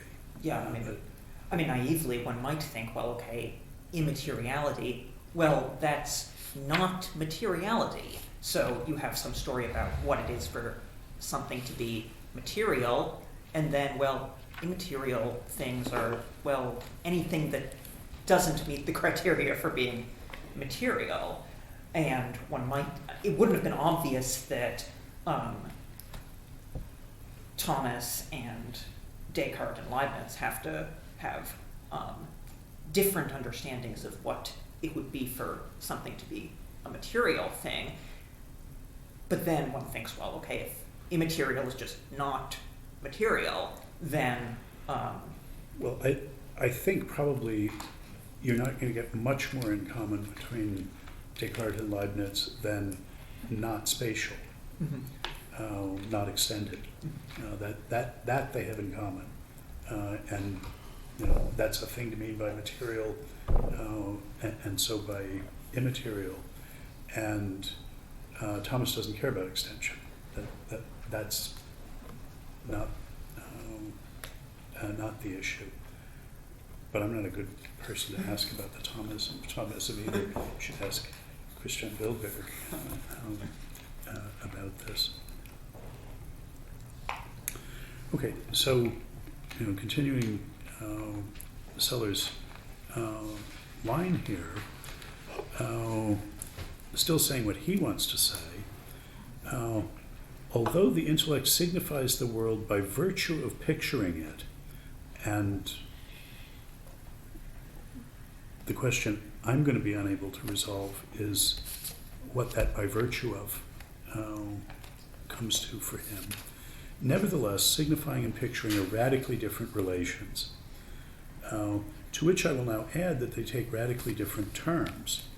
So when we say X pictures Y, both X and Y belong to the real order, i.e. neither belongs to the order of intentionality, and when we say X signifies Y, both X and Y belong to the logical order, the order of intentionality.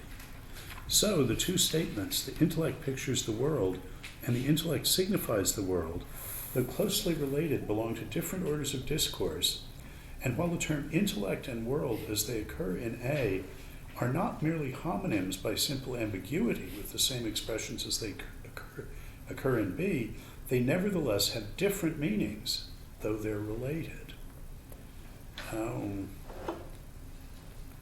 So it's not the same. It's not the intellect in the same sense that pictures the world that signifies it, and it's not the world in the same sense that's pictured that is signified. But he says these are not just homonyms; these are systematically related senses. And of course, what we'd like to do is get clear about what those systematic relations are. And he gives us some help about it, even if not as much as we would like. My primary purpose is to explore the distinction between picturing and signifying as it applies to the spoken word. For, I would argue, just as the concept of the mental word is an extension by analogy of the concept of the spoken word, the distinction between picturing and signifying as it applies to the mental word is an extension by analogy of the corresponding distinction as it applies to the spoken word. Now, here he's giving us a hint.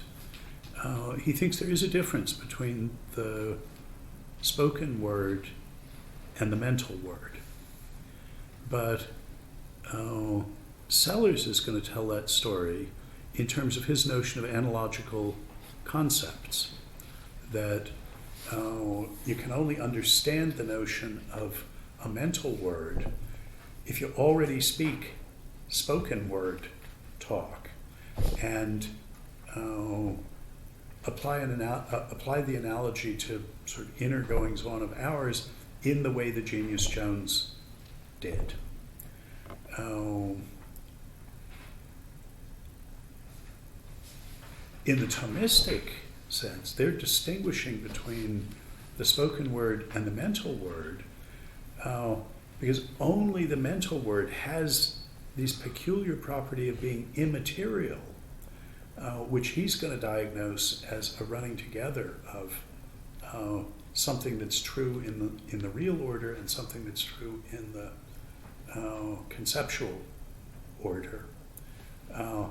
That isn't going to be any part of the story that Sellars tells about the spoken word and the mental word. If you can get clear about the spoken word for Sellars, then he's got the Jones story to tell us how to talk about the mental word, and we don't need to think about immateriality for it. Their explanation is going to go the other way around, because the immateriality is essential to the way in which they're finessing sort of illegitimately the distinction between the conceptual order and the real order. Yeah. Is his notion of picturing in the sense of the mental word going to be kind of summed up by the account given in 22 about how the concept of the sensation of the white triangular thing is the concept of the state of proceeding organism, which has all these. The kind which is normally brought about by white triangular. Is it kind of like the matter of these dispositions, the picturing? I mean, the picturing is just the isomorphism that ramsifying a first order theory would give you. Okay. Now that is true of the base white and base triangular in relation to the derivative white and derivative triangular. And it is true that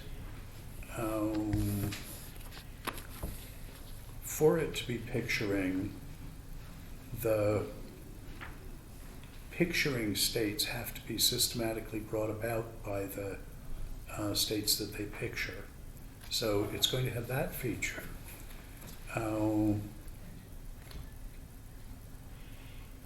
I guess we're also going to appeal to mispicturings in order to explain cognitive mistakes. So I guess those three features, yes, it is going to have